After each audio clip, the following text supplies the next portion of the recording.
आपने देवा भाऊ कहने की लिबर्टी देकर के एक सवाल पूछने को मुझे उत्साहित कर दिया है। जब से आप सत्ता में आए हैं, योगी जी की तरह आपका बुलडोज़र चल रहा है, हिमंता बिस्वा शर्मा की तरह आप बांग्लादेशियों को भगा रहे हैं।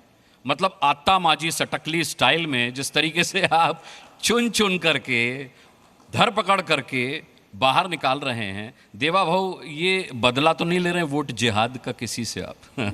देखिए, हम बदले के लिए चुनकर नहीं आए, हम बदलाव के लिए चुनकर आए हैं।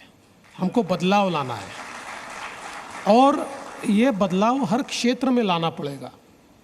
और हमारी विचारधारा राष्ट्रवाद की विचारधारा है और राष्ट्रवाद की विचारधारा ने हमको ये सिखाया है, जो विचार हमारे राष्ट्र के खिलाफ है उसको चुन चुन कर बाहर निकालना पड़ेगा।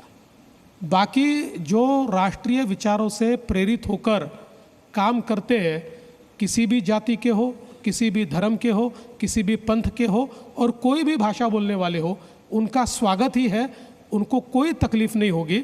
लेकिन इस राष्ट्र का कोई विरोध करेगा और इस राष्ट्र में अराजकता तैयार हो, इस प्रकार का कोई प्रयास करेगा, तो ऐसे ताकतों को तो हम चुन चुन कर बाहर करेंगे। एक सवाल है सर, आप सीएम बने, फिर डिप्टी सीएम बने और फिर सीएम बने, लेकिन जब आप पहली बार सीएम बने, दूसरी बार भी जनता ने आपको मैंडेट दिया था सीएम बनने का, लेकिन परिस्थितियां ऐसी बनी, आप सीएम नहीं बन सके। आपने एक लाइन कही थी, मैं समंदर हूँ लौट कर वापस आऊँगा। तो ये लाइन क्या आपने ऐसे ही फ्लो में बोल दी थी या फिर आपको यकीन था कि भाई मैं तो वापस आने वाला हूँ?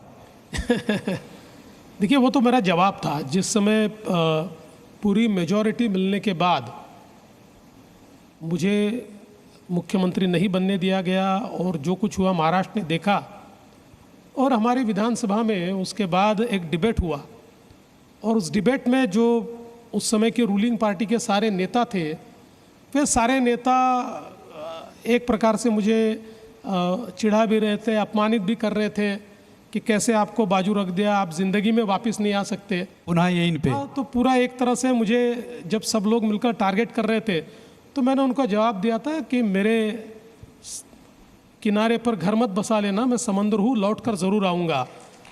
और अब लौटे और बहा दिया। ईश्वर की कृपा है, लौटे तो सुनामी के साथ लौटे। वही मैं कह रहा था, समंदर नहीं आया, हाई टाइड आ गया, आपने सुनामी कह दिया उसको।